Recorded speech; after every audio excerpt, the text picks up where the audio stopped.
ঈদের নামাজ শেষে জয় বাংলা স্লোগান দেওয়াকে কেন্দ্র করে আওয়ামী লীগ ও বিএনপি কর্মীদের মধ্যে সংঘর্ষ হয়েছে। প্রত্যক্ষদর্শীরা জানান, ঈদের নামাজ শেষে রামকৃষ্ণপুর ঈদগাহে আওয়ামী লীগ, যুবলীগ ও ছাত্রলীগের কর্মীরা জয় বাংলা স্লোগান দিতে থাকেন। ঈদের পরে খেলা শুরু হবে।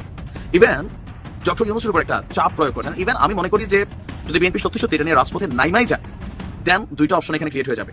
ইউনূস হয়তো সিদ্ধান্ত নিতে হবে, অথবা তিনি যেভাবে আছেন পাকা হয়ে থাকতে হবে। ডক্টর ইউনূস এটা কতটুকু করতে পারবেন না, এটা আমি অ্যাডভান্সই বলি।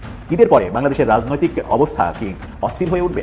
ঈদের পরে রাজনীতিতে কি নতুন মেরুকরণ তৈরি হবে? বিএনপি নেতারা তো অনেকেই প্রকাশ্যেই বলেছেন, ঈদের আগে আমরা বিভিন্ন নেতার বয়ানে শুনেছি যে আমরা এখন পর্যন্ত সরকারের বিরুদ্ধে নামিনি। সরকারের বিরুদ্ধে নামলে কয় মিনিট আপনারা ক্ষমতায় থাকতে পারবেন সেটা আপনারা একবার ভেবে দেখবেন। প্রিয় দর্শক, এইমাত্র সর্বশেষ গরম বাংলা সংবাদ। এবার প্রকাশ্যে মাঠে নেমেই আওয়ামী লীগের খেলা শুরু। যে কোনো সময় বিডের বেশে ফিরতে চলেছেন শেখ হাসিনা। তো আজকের ভিডিওটি খুব গুরুত্বপূর্ণ হতে চলেছে, না টেনে স্ক্রিনের মাধ্যমে পরিপূর্ণভাবে দেখে আসি। তো প্রিয় দর্শক, ভিডিওটি ভালো লাগলে একটা লাইক করবেন আর কমেন্ট করে মতামত জানাতে ভুলবেন না।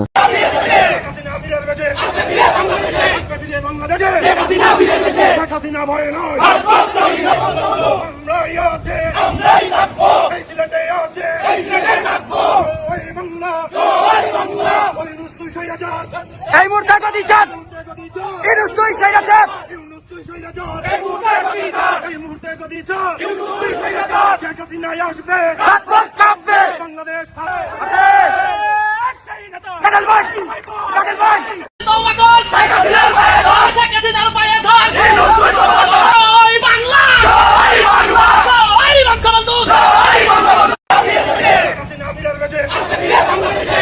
বাংলাদেশে শেখ হাসিনা ভয়ে নয়, আমরাই আছে, আমরাই থাকবো, এই সিলেটে আছে, এই সিলেটে থাকবো, ওই বাংলা, জয় বাংলা, ওই ইউনূস তুই স্বৈরাচার, এই মুহূর্তে গদি চাঁদ ইউনূস তুই স্বৈরাচার, ইউনূস তুই স্বৈরাচার, এই মুহূর্তে গদি চাঁদ, এই মুহূর্তে গদি চাঁদ, ইউনূস তুই স্বৈরাচার, শেখ হাসিনা আসবে, হাত পা